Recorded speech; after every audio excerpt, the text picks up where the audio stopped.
Today's Extra. Let's keep things rolling here on the Anglers Extra pregame show. Chatham takes on Orleans for the first time today here at Veterans Field.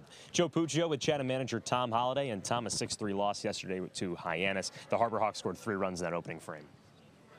Yeah, I mean, it was kind of like the thing that you just have to almost sit and say it can happen, and it did. You know, another guy that hadn't pitched in over a year comes out all jacked up and walks first couple guys, hits a guy, and all 3 of them score, and you're sitting there going, he's way better than that.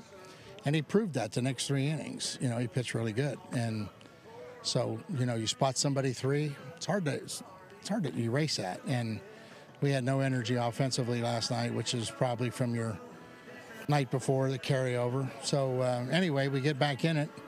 Carlos Ray comes out, and again, you know, trying to pitch for something, you know, which again, it's his draft year.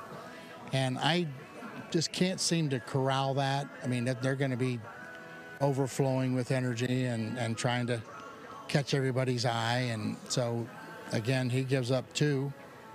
Both of them were walks. And now you're down, you know, you're down 5. And quite frankly, the game at one time, you know, was like, we're not even going to score. And then we score 3. And we have a pretty game, and Carlos settled in. You know, when it's 6-3 and it's over, we got runners on in the 9th, trying to get the tying run to the plate, and we tried to stay out of a double play. We run, the guy throws us out, game over, and you know, you tip your hat and get out of there. Gibson also settled in as well. You talked to him in the first inning. What did you talk to your starter about? Well, I try to remind him that, you know, you don't have to be perfect. You know, there's no perfect pitcher on the face of the earth, and you know, just have a little bit of fun here. He looked like he was in a hunt, like he was trying to chase down some monster in the woods. And if you shake his hands, you might understand why. He could probably strangle a bear if he got in a fight. I'd take him over a bear. But the bottom line was he was tense and, again, excited about pitching. And I've said this, and I think you've heard me say it before, but the harder you try in this game, the more you screw up. And he was trying really hard to impress people, and a lot of people walked away going, that's pretty good, but boy, he's wild. Now, he's better than that. That's his first time out in a year, so give the kid a little bit of credit, because the way he pitched the next 3 innings is pretty good. And, you know, what do you say? Well, I've been there 1,000 times. They haven't. And you just try to bring them back down on earth. I don't like making trips early, but, you know, we have some kids here with secondary motives. You know, they're not pitching for this team yet, because we're not really a team yet. You know, we barely know each other. And so they're out there pitching for money, and that's what's going to happen. Mark Schallenberger had 2 walks and an RBI, 2 RBI double in the 7th inning, and he's earned his way back in the starting lineup today. What'd you like from him yesterday? Well, I tell you something. I like the way he threw the ball in infield, outfield, because what little time we've had here to work him, I was worried about his arm. And then when he hits that double to right, it sounded like a man hit it. It didn't sound like a broken bat double. It didn't sound like just an accidental base hit. We had 2 guys so far that have hit balls that make you convinced that they're men with the bat.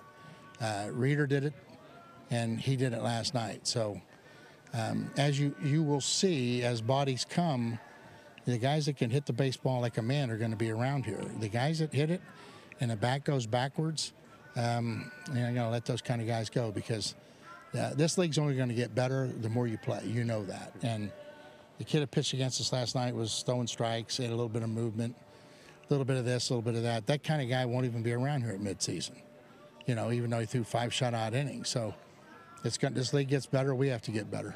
Tom Holliday here on the Manager Show. Tom, first game against the Firebirds this year. What do you like going up against Orleans manager Kelly Nicholson, and what does he bring to the table? Kelly's like a first-class gentleman. You know, he's the guy that everybody in the league sees and shakes his hand and hugs him, and then you turn around, whether you win or lose, it's like there's like hardly any emotion towards him at all as a manager, because he's such a good dude.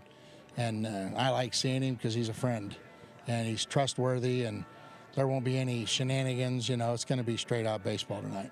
And Brody Breck, the starter for Chatham today, we haven't seen him yet, so what do you know about him?